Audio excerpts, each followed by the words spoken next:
Hai guys semuanya, sekarang ini masih tanggal 17 Mei 2022. Aku mau ucapkan selamat Hari Waisak ya buat semuanya yang merayakan. Dan aku mau cerita sedikit aja sih. Jadi kan terkadang kita dalam kehidupan sehari-hari pasti yang adalah yang namanya ganggu pikiran kita, atau bikin kesal hati kita, atau bikin senang hati kita gitu kan. Nah itu semua itu memang selalu ada ya dalam dalam hati semua manusia ya kan. Ada kesal, ada marah, ada benci. Nah jadi aku mau share aja, mau cerita aja tentang pengalaman aku sendiri dan pengalaman beberapa teman aja, dan yang sedang aku lagi latih gitu saat ini kan. Jadi yang namanya sifat orang kan pasti berbeda-beda ya. Jadi ada yang nggak ngeselin, ada yang ngeselin ya kan. Ada yang baik, ada yang belum baik, ada yang gampang marah, ada yang nggak gampang marah juga gitu kan. Nah, di sini aku mau sharing ya. Jadi terkadang kita memiliki perasaan tuh pengennya tuh mendapatkan hal-hal yang baik-baik gitu kan. Semua orang pasti dong pengen banget dapetin hal-hal yang baik-baik banget ya kan. Nah jadi di sini aku berpikir gini, pada saat aku dalam keadaan sulit atau dalam keadaan yang situasi yang membuat aku tuh marah, misalkan ya aku dengan anakku ya.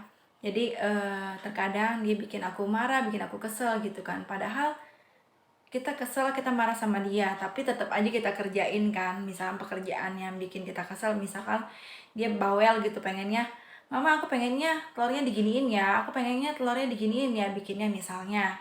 Nah, kalau dalam hatinya saya tuh keadaan suasana hatinya lagi senang, pasti saya kerjain dong. Nah, tapi kalau misalkan dalam hatinya saya tuh lagi kesel gitu kan, ah ini anak bikin ribet aja gitu, mamanya pengen buru-buru kerja atau bla bla bla segala macem gitu kan. Tapi baik lagi sebenarnya itu jadi apa ya, jadi kita jadi double double masalah. Artinya apa? Satu, kita udah marah-marah kesel sama anak kita karena bikin terhambat kerjaan kita, harusnya cepat jadi lambat. Nah yang keduanya tetap aja dong kita kerjain sesuai keinginan anak kita gitu kan. Nah jadi di sini saya mau mengajak teman-teman semuanya yang nonton video saya ini untuk berusaha tenang, rileks gitu dalam menghadapi situasi apapun gitu. Jadi ingatlah jangan bikin rugi kalian tuh dua kali.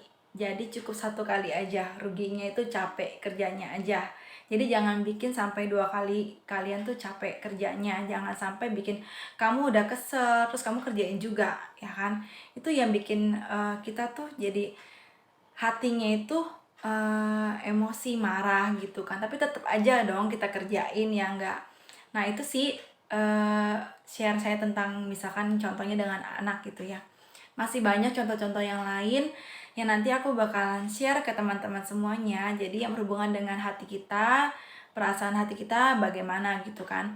Dan kebetulan juga saya juga tadi abis Gongyo Daimoku ya gitu. Gongyo Daimoku itu bisa dibilang sembahyang dalam dalam Sadar Maupun dari Sutra gitu kan. Itu namanya gitu, Gongyo Daimoku gitu kan.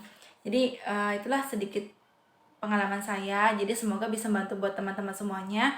Jadi kita sama-sama, saya juga sama, masih banyak banget kekurangannya, masih banyak banget emosinya, masih banyak banget marahnya gitu kan. Saya juga di sini mau rubah sedikit demi sedikit gitu. Jadi saya mau berbagi share aja sama teman-teman gitu. Jadi gimana caranya kita menghadapi semua situasi yang ada gitu kan. Ya itu aja sih dari saya, dan semoga itu bisa membantu semua teman-teman ya. Jadi membantu banyak enggak, tapi membantu sedikit. Ingat ya, kita cukup satu kali aja, jangan sampai dua kali kita merasakan kerugian. Satu, jangan sampai bikin hati kita kesel. Dua, tetap aja dikerjain juga kan kerjaan itu kan. Nah gitu sih, mungkin saya ngomongnya masih belum lancar banget, tapi ini yang ingin saya sampaikan tuh ini. Jadi intinya, cobalah kalian berpikir dua kali untuk marah dan emosi. Kalau bisa berpikirnya berkali-kali lipat gitu. Jadi akan terbiasa kok. Saya juga sama, sekejap-sekejap perasaan jiwa saya itu pasti selalu kayak gitu. Jadi ada marahnya, ada keselnya, ada bla bla bla segala macam gitu kan. Tapi saya ingin terus berlatih agar perasaan hati saya tuh selalu beradanya dalam jiwa yang tenang gitu, dalam jiwa Buddha gitu kalau saya ya. Mungkin teman-teman mengartikannya seperti apa itu sesuai kepercayaan teman-teman masing-masing, dan saya hanya ingin menginformasikan saja dan ingin share aja tentang apa yang pernah saya rasakan. Jadi ingin membantu semua teman-teman semua, berbagi share, ingin teman-teman tuh tahu jangan sampai kalian rugi dua kali. Cukup satu kali aja jika merasakan pekerjaan sulit, cukup satu kali aja. Jangan sampai dua kali. Jangan sampai jiwa kalian juga ikut larut dalam kekecewaan, larut dalam kemarahan, emosi, dan sebagainya. Itu aja dari saya, sekian dan terima kasih. Sampai jumpa di video-video selanjutnya. Bye.